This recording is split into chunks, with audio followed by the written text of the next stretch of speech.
전에 다 드린데 그유 말람 파르마 다 파르마스 라고야디 남기인다 그유 말람 Today is the second day of the special Kajimunam.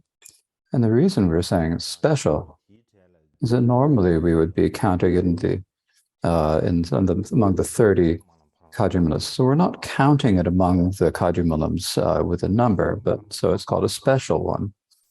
Today, for the special Kajimunam, is being held, of course, at all the different monasteries, but the main place that it is being held is at the Bokarashadra Ubarcheme Ling. So after the finish of the Kagyu Kuncha, the Sangha members have stayed there continually, and we have then they're holding that there. And then together with them, all the rest of us are participating in the special Kagyu Munam over the internet.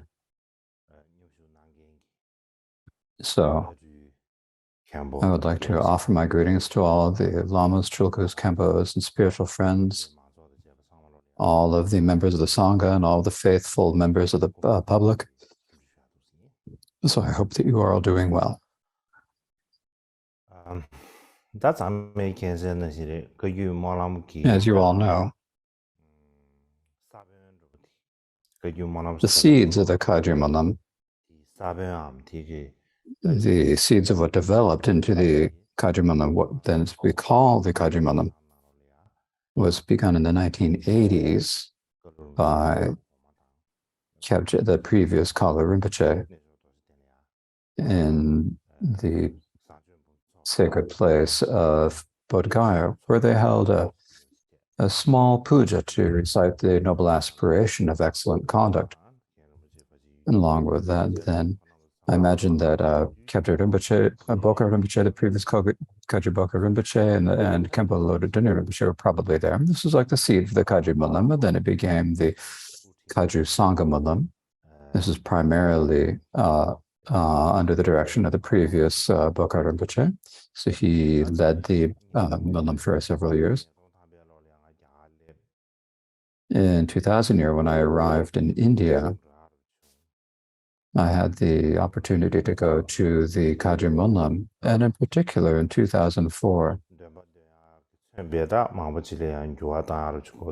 I made quite a few changes in the texts recited in the Munam and so forth. In any case, the seeds of what we call the Kagyu Munam, or what is given the name of the Kagyu Munam, is primarily what was started by the previous Kala Rinpoche and Bokar Rinpoche, who have both passed away. And so it's because of their kindness that today, to be able to hold it at the Bokarashadra Kagyu Chime Ling,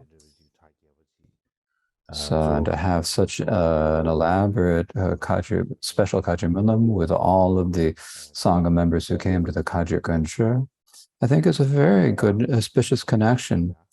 And I think it has a good connection to our history. And so this is how I see it. Now today, I would like to give an introduction to the life of Atisha. Now, Atisha was Atisha was extremely kind to everyone in Tibet, and he was also one of the founders of the Kadampa lineage, and also in our Dakpo Kagyu lineage.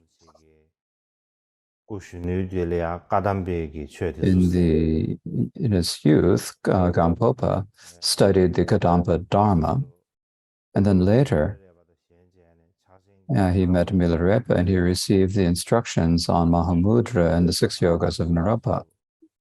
And then later, Gampopa himself, when he was caring for his students,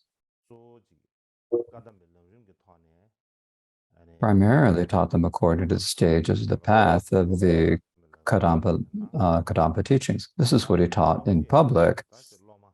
So it's like giving advice to the different students. And then there are also the particular students who were dwelling in retreats in the mountains, and he taught them Mahamudra And so this is a way of teaching where he unified the Kadampa instructions, the instructions of Mahamudra, and this became what we call a confluence of Kadampa and Mahamudra. And so for the Dapokaju also, Atisha also has a particular importance. So I think I would like to start today teaching a short life of Atisha that'll take 3 days. Now, I haven't had much time to prepare. I've been very busy. So my preparations haven't been the best, but I think I need to give the teaching in order to just not leave it empty. Now, of course, it's important for us to understand when Atisha appeared. And if we calculate it in the Common Era, that he was probably born in 982 of the Common Era. Now, there's a summary of his life by Dromtumpa, in which it is written that the omniscient Guru was born in the year of the female fire tiger. So, in general, there are several different accounts of Atisha's birth, but the main one was.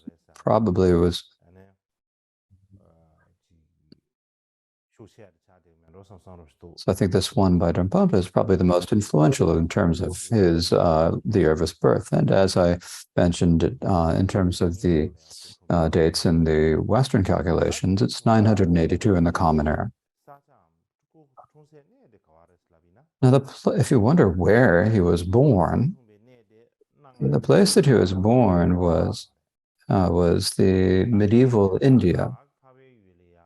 So India in the medieval times had the 4 directions of east, south, west, and north, and then there was the central region. And so it was divided into these 5 regions. So it's often said that it was India was the noble land with 5 regions. And so there was this use of this that name. And these terms appear frequently in the accounts of the Chinese translators, including those of Xuanzang's travels to India. And so this is very frequently encountered in the works of the Chinese translators, but it's not found often in the Tibetan works. These days, we say that Bodh Gaya is the area in central area. So everything around Bodh Gaya is therefore geographically is central India. And in terms of Dharma, it is also considered central India. Talking about the central India in terms of Dharma means primarily a place where the Buddhist teachings have spread and where the 4 different communities are all present. And so that is what is meant when you talk about a central land in terms of the Dharma. And so India has the 5 regions of the 4 directions plus the central region. And among these, the place where Atisha was born is Eastern India. Now, in the Praise in 30 Verses by Dromtumpa, what it says is the prosperous land of Bengal.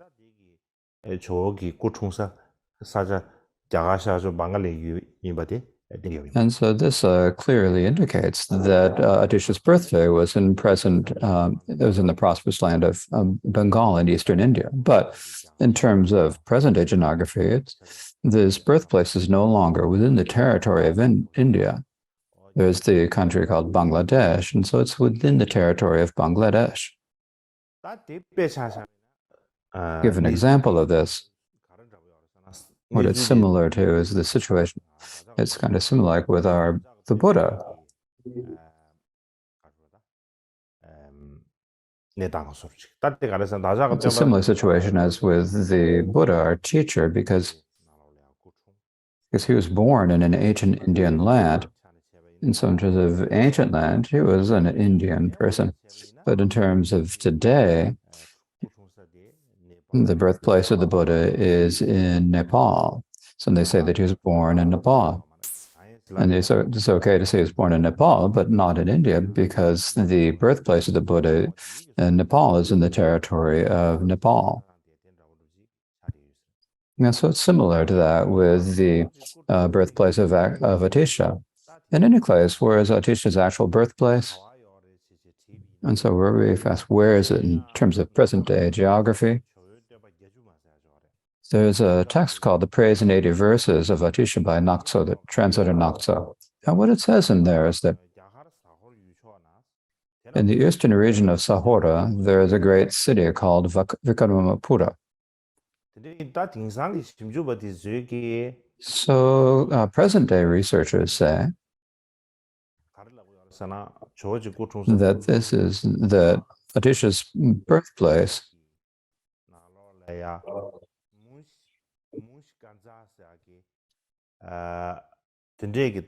that Atisha's birthday is in the Munshiganj district of present-day Bangladesh. So this Munshiganj is a district in Bangladesh. And so this,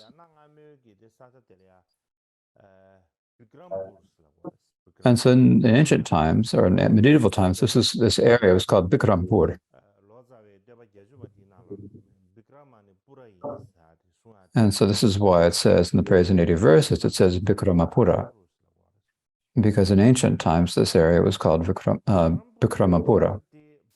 So Vikramapura, in terms of the history of the land of Bangladesh, from the 10th to the 13th centuries, this was the capital of three different dynasties, the Chandra, Varmava, and the Sena dynasties. So it was the capital of three different dynasties.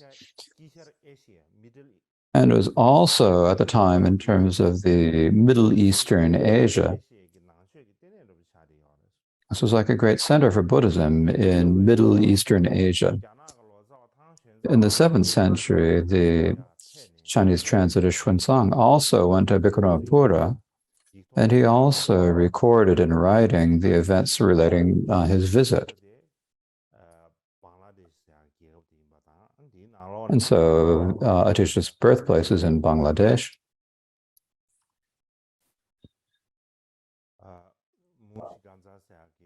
And in particular is born in this district of Munshiganj. And this area was called Vikramashila. And so this is the place where he was born. And so what sort of a family was Atisha born into? Atisha was actually born into the royal family of that area. According to the old histories, they say it is the line of the Pala kings. And so his father's name was Kalyana Chandra, and his mother's name is Sri Prabhavati. And so his two parents had three sons. So they were born one after the other. And the oldest was named Padmagarbha. The middle was named Chandragarbha. And the youngest was named Sri Garbha.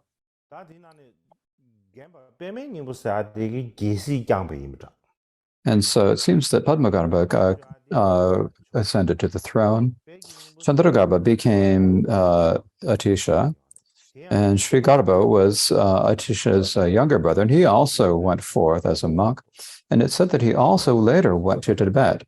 He went to Tibet and to see Atisha. This is after Atisha had gone to Tibet, so he went to see Atisha in Tibet, but he was unable to see him before he passed away.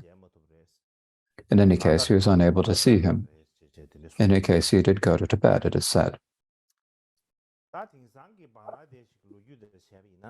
And according to the contemporary histories of Bangladesh, Atisha's father's name was Kalyana Chandra. This is what the Bangladeshi histories read.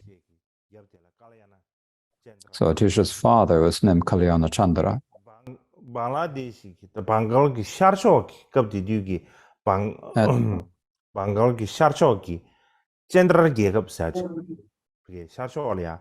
So in the east areas of Bengal, there was a Chandra dynasty, the Moon dynasty, you could say, the Chandra dynasty. And so he was the third king of this. Kalyana Chandra, or Atish's father, was the third king of the Chandra dynasty. And the time that he reigned on the throne was from 975 of the Common Era to 1000 Common Era. So this is the time period when he reigned.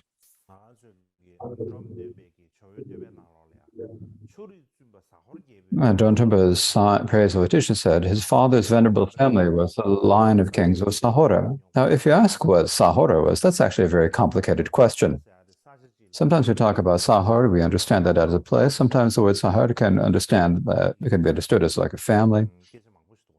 There are many different descriptions of it. What it says in the Blue Annals by Gulo Tsawa, he says that Sahor is that Zahor in Tibetan is a corruption of the Sanskrit word Sahora. So actually, it should say Sahora.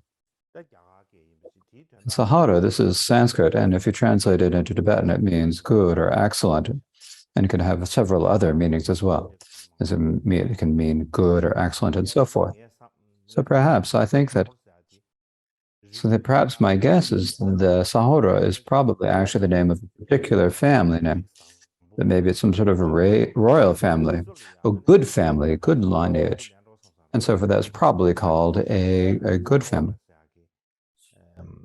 So if Sahora, if the word in Tibetan Zahora comes from the Indian or the Sanskrit word Sahora, then that would be the way it could be understood. But this is just a guess.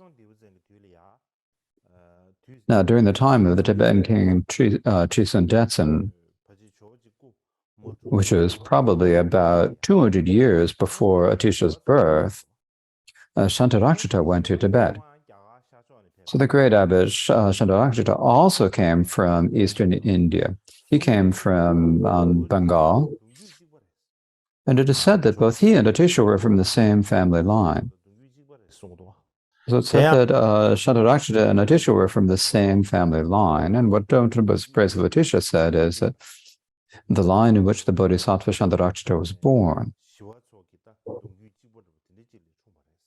So Atisha was born in the same family lineage as Shantarakshita.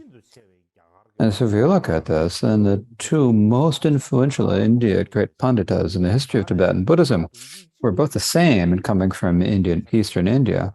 And they're both from the same family lineage. And this is probably kind of an amazing coincidence. And I think probably shows that it gives a feeling that there must have been some sort of previous karmic connection. And so that's about the family that Atisha was born into. Now, to give an introduction to some of the events of Atisha's childhood, when he was young, Atisha was known by the name Chandrakarbha. And from a very early age, he was extremely smart. He was also very respectful of his parents, and he also treated them very respectfully. He was also very handsome. He was very attractive. So whoever saw them found him very attractive and kind of captivating. And so for that reason, what Atisha said is that I had a very good-looking body. And so even the gurus who were free of desire treated me nicely, he said. So we need to mention people who still had desire. This is one thing he said. He also said, I was so good-looking that all the gurus were pleased by me. So whoever looked at Atisha said, God, it was just kind of a very captivating, very enchanting sort of person. I felt like he was. And so this is a feeling that just people naturally had within their own minds. And it's because of the attractiveness of Atisha's body and his face. From a very young age, Atisha often had visions of Tara and was blessed by her. So his own special deity, or Yidam deity, was primarily Tara. And so once how this happened is when he was very young, probably not long after he had gone to bed. At one time, he had been left to sleep on a bed in the palace.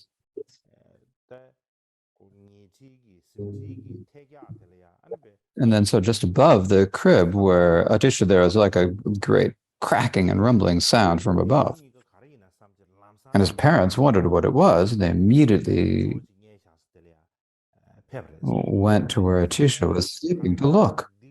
And what they saw then was there was this huge scorpion that had fallen down, like a scorpion, right? this huge scorpion that had fallen down, and it had fallen right in front of Atisha. And Atisha, when he looked at this huge scorpion, but he didn't have any fear or any trepidation at all. And so eventually the scorpion just kind of left on its own. Dead. What it said this is a sign that before he would see a special deity and before he could really practice the natural state, he would have obstacles. So later, this is what was said. Because the reason this is said is the next day.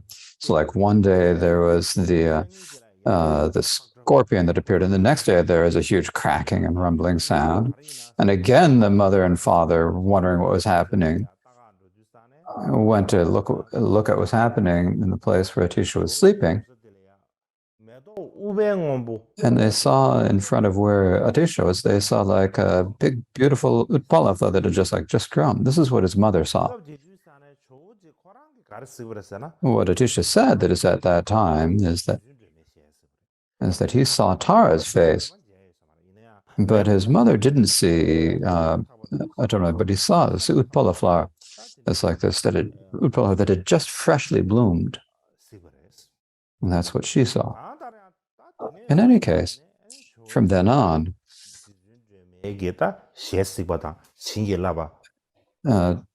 Atisha would be continually see Tara and feel blessings from there. And whenever Atisha had any doubts or questions, no matter what doubt or question he had, he would arrange a painting or drawing of Tara. And in front of that, he'd make aspirations and supplicate. And either she'd teach him Dharma, and even if she didn't teach him Dharma, then naturally his confusion would be resolved from in, his doubt would be kind of pacified. And so he'd say that this is how it happened. And this is what Atisha said himself. And so from an early age, he saw Tara and was blessed by her.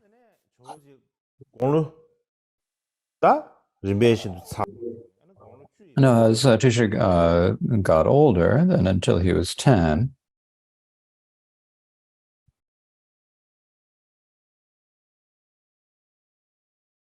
until the age of 10, I'm having an internet problem here.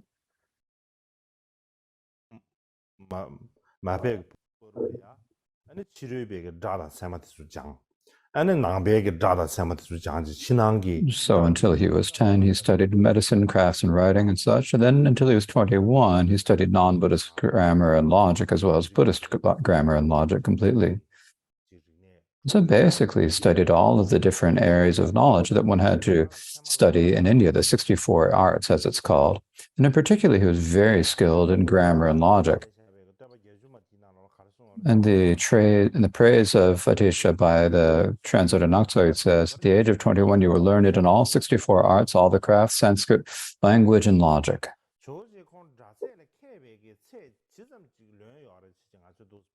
Now, if we look at what level of knowledge Atisha had of language and grammar, it's like when Atisha was 15, he had listened to the teachings on the drop of reasoning once.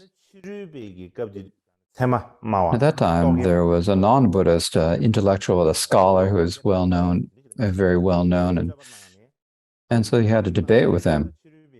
And after the debate, he defeated the non-Buddhist scholar. And then he became very well known for his knowledge of grammar and logic. And so this is according to the great Kadampa Geshe Drolungpa Temple. Even later, after Atisha went to Tibet,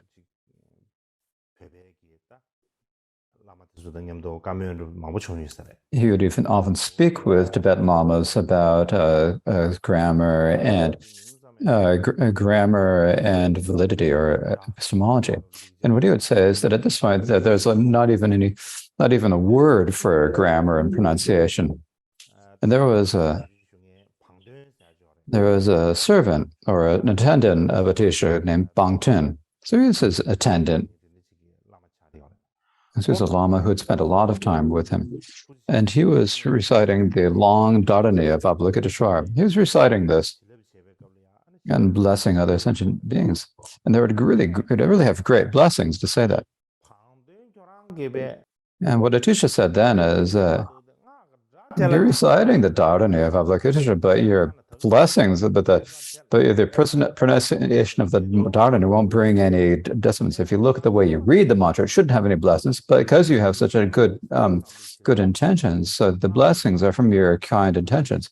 These aren't the blessings of of pronouncing the mantra correctly. Sometimes when Atisha's hand was hurt or have other such things, he'd call Bante and he'd say, my hand hurts, so please bless my hand. You have such a good, kind intention, so it'll help, he said. And this is, he also was talking about epistemology and logic. He often speak about this with Tibetan lamas. What is said in Tibetan, you don't even really have a name of validity. At this point, there is really no level of study of epistemology. You don't even have words for epistemology. You could never debate with non-Buddhists. It's like, forget about debating with non-Buddhists. It's a good thing you can't have to do that. Because you don't have to debate with non-Buddhists, it's fine. But if you had to, you wouldn't be able to stand. You wouldn't be able to withstand them.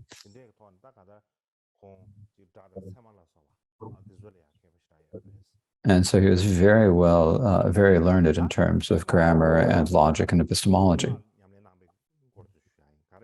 Now, next I'd like to speak about how he practiced the secret mantra, because in the beginning, before he had studied the sutra much, he studied a lot of Tantra. When he was young, he primarily studied Tantric teachings. When he was 22 years old, he went to the Blue Counter Mountain Temple, and while he was there, he received from there was a guru there named Rahula Gupta Vadra. And this wasn't just any Lama. This is a Lama who had seen, had visions of Hadvadra and had received prophecies from the Dakinis. And Atisha took all the empowerments on Hadvadra from him and was given the secret name of Jnanavajra. So he gave the secret name to Atisha.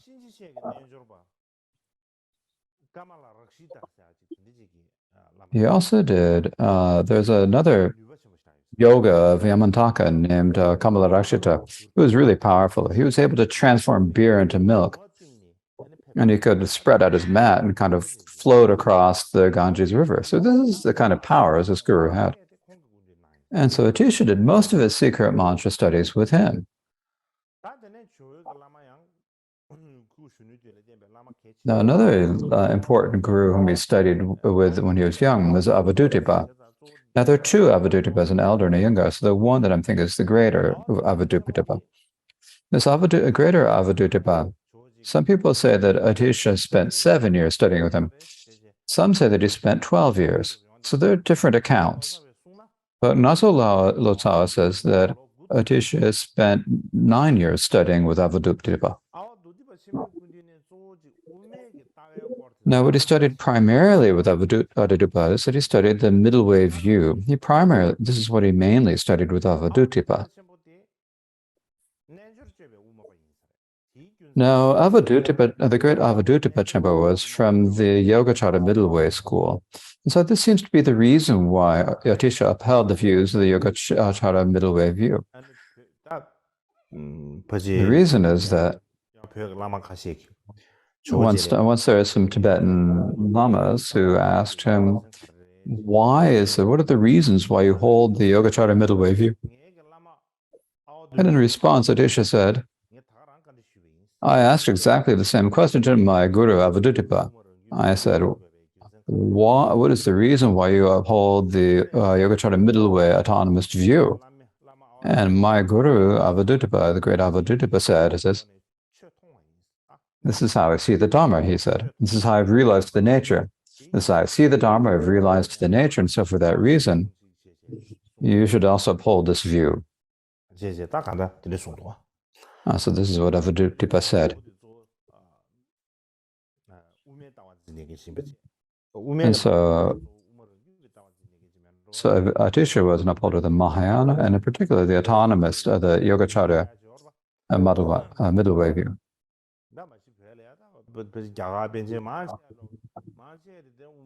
Of course, in Tibet, we say that almost all the Indian Panditas are consequentialist middle way schools. But when you think about Atishana's life, there's another really important guru, and his name was Shantipa. And so he was one of the great Antipas of Nalanda, and he was the one who guarded the gate, the Eastern Gate. He was a very well-known mind-only scholar. He was famous for his mind-only views. And so Atisha studied Dharma from him. And so one time, Shantipa was teaching the 8,000 verse Prajnaparamita Sutra from him. And Shantipa made negations of all of the middle way expositions. The middle way explains this, here the administration, this is not right.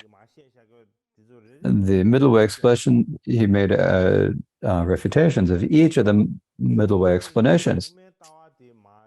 Because of these refutations, instead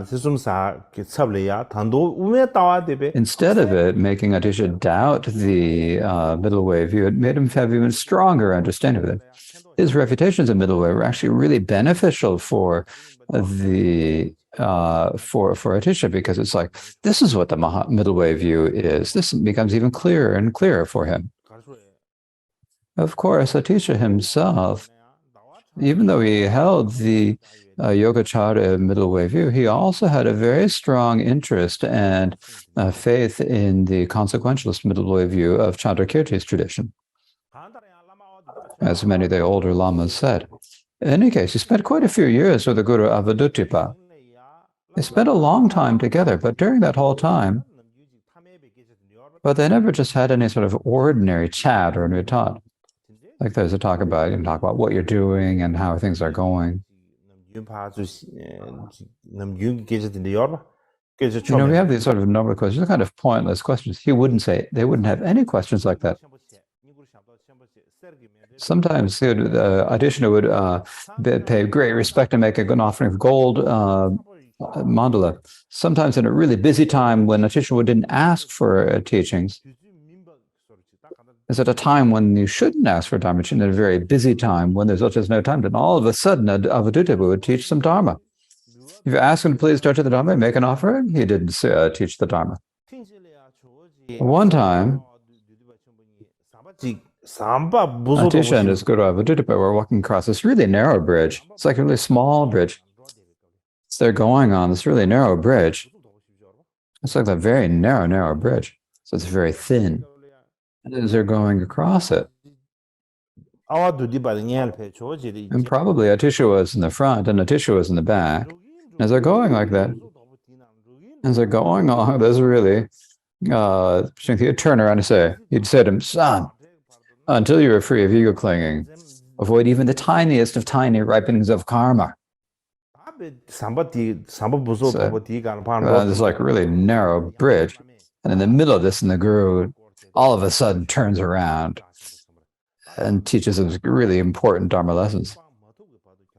Son, until you have completely freed yourself of ego clinging, you should refrain from even the tiniest of tiny negative actions.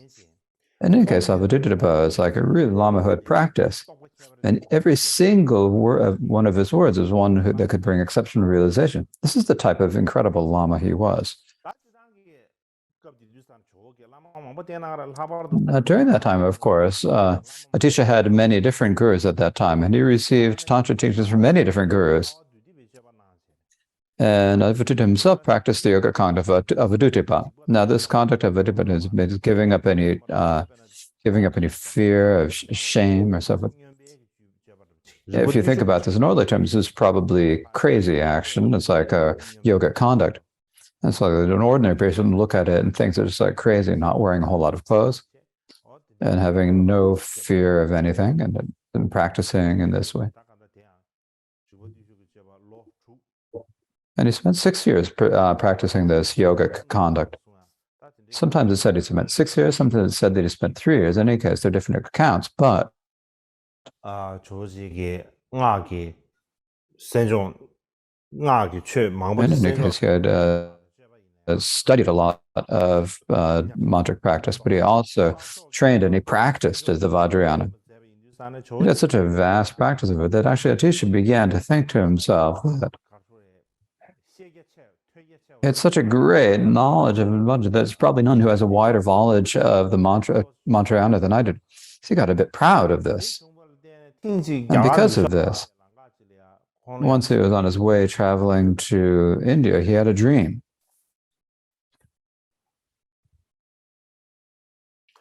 And what he dreamt was the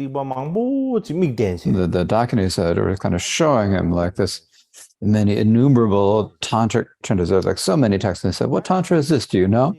But Atisha had not even heard the names of any of these. Like, there's so many texts whose names he didn't even know. And over the side, they're just a couple texts. And so those are the texts that you know are just those like that amount. The ones that you don't know, that you don't know are just infinite, that you just don't even know them. Now another time, he had his special deity, Tara of the Kesha's forest, appeared to him in person. She came to Atisha and she said to him, and she said, "Are you a pandita who practices mantra?" This is what she said. And Atisha said, "Yes." She said, "Well then," she mentioned a couple of tantric sadhanas. And she said, "Do you know these sadhanas?"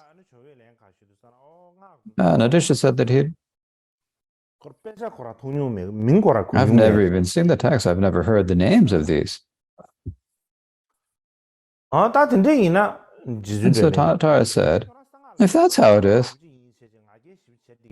aren't you really proud of being well versed in the Dharma, being learned in the Dharma?" She said to him,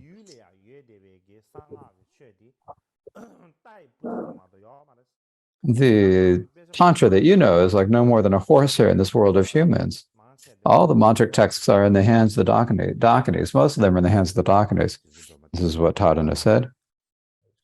And then she disappeared. And so from that point on, then Atisha said that his pride had been shattered. And he had thought that he had known a lot of Tantra, but he realized that the amount of Tantra that he knew is like just a little tiny portion of it. And that there were many more Dharma teachings and pith instructions to learn. So this is primarily discussing the early life of Atisha, how he studied a lot of tantric texts and studied Spectrum Tantra. And so I think it's pretty good to start tomorrow from how he went forth and was ordained. And the reason is because I started a little bit late today.